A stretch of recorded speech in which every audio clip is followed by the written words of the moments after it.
Abakristayo ba Rwabutura omugombora ya Kagango n'abayizoba rya Nyamwebazyo begisira ha rugamba rwo kurwanisa umureberezi wa Western Kore tatitwa mu Ruhanga Bishop Yona Mwesigwa Katonene obwo barkwanga kuza omukanisa okushaba nawe kandi bingi aha bari kutura hihi ne kanisa bashangirwe bari omisiri obwo bagumeze ngu batina embundu kandi ngo n'abana babo tubarikwenda batebweho emikono tura ntushoma mu kanisa hataruho mbundu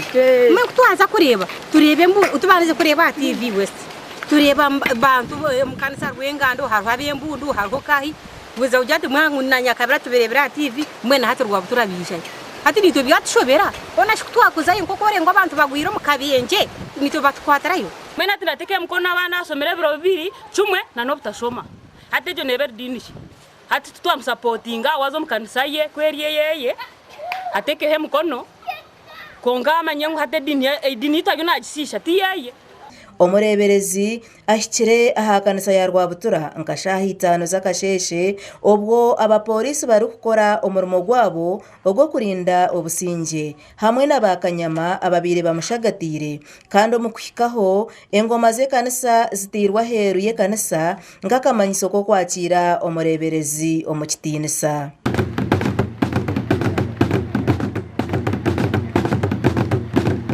Abakristayo abari kuhakanisa Bishop Katonene bagumire aheriye kanisa obwo bari kurorera kandi abandi barebwaho omukishayi ekiri hihi ne kanisa bashitame cyonka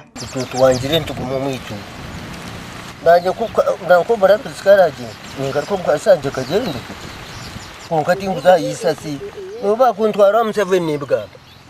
ko tinguza yisasi ngone nebenda gonshoni tinguza kana bana tibafite buhambundu pa bwa nyuma yo kushaba no kutendereza kugenzero mu meisho kandi Bishop ari kuburira enjiri yo moyo ashabire abakristayo okugira umutima murungi hamwe no kusasarana kwezi kwa gatanu cyangwa cy'urukiko kabonye board of directors joint governing council kuzakuta report ya kachiko hapo tumaye tutunuke mwisho tunechiko kwa maana mara nyingi tunali hapa kesho kumanyeke shoga zao kusipara mchiko za university zuri Brazil zikaanza kuzadi omureberezi bwa nyuma atire mukono aha baronde mwenda yabatasya omwigana rya Kristo Alamanya bautosha umwera w'ukwera okushobora kuvukana nawe babitabaho bamwe omu bakristayo abari kurwanisa Bishop habarimu Edmund Akankunda Sam Kahinda ori mukuru w'abakristayo bakabwohe kandi ori aha kachiko ka University eresire muhondano na David Chiza ori kushitama aha kachiko ka Synod y'obureberezi bwa Western Kore bahaya okurwanisa Bishop mpaka okusya obwaragarukemu okwetombwitwa kwabo. He has failed to use prominent Christians to intervene, so he has gone to the RDC, the GISO to come in and intervene for him. We are not certainly asking for government intervention. We know where to go. This is why we went to the Archbishop, and we actually through the press requesting the Archbishop to come in. Over approaching those, we went to the RDC. To come with RDC, hati government niye ine moral authority yo kutebeka nsebye kanisa kuchire kanisa kwe kutebeka nise government. You know it's a contradiction. Concretely, we have given him every opportunity. Tinka chirebaga mutu bentu roku hati bigene byije kandi nko kutwantuganira wansuroti Bishop washire munonga no manya ko gamba Bishop ngo agwire tizana hard of konka eshituriyo kitusasa na munonga kana boma abahereza batahi bicu bagamba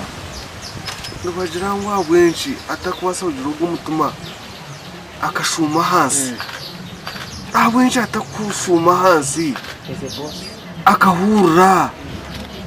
abantu aba bitu nubagamba chi bitu Katonene nagira ngu nawe ayitebekanise kuza omukehogo n'abari kumurwanisa rero nuko bagonjora enshonga kugira ngumbete tutamye hamwe ameza tungere okuganira habintu ebi cyo kikire kandi no icyo tinkukira wamke kizubu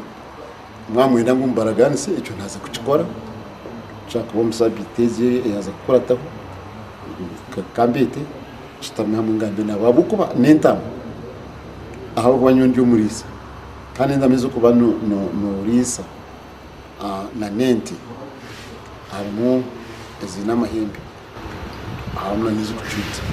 bamwe mu bo murisa ukurundarunda n'intamezi amakuru agandi agatungirwe n'ugoreka ngu ekanisa ezirya hansi y'obureberezi bwa Western Kore Diocese omu district ya Shema obwa hati zangire kutwara esente z'emitwe ijo aha kanisa nkuru eya Bweranyangi erukushangwa omu district ya Bushenyi kandi ngu zigenzira mu meisho nangwa zayiguraho na account ahu esente zizurukuza ekintu ekirabanisemu Bishop Katonene kandi ekirukurebeka nkorutaro orya hagati ya district ibiri eya Bushenyi hamwe na Shema kandi hone kanisa zahikishatu ezi bishopu arukutayayamu omu district ya Shema bita abakristayo bakanga okushaba nawe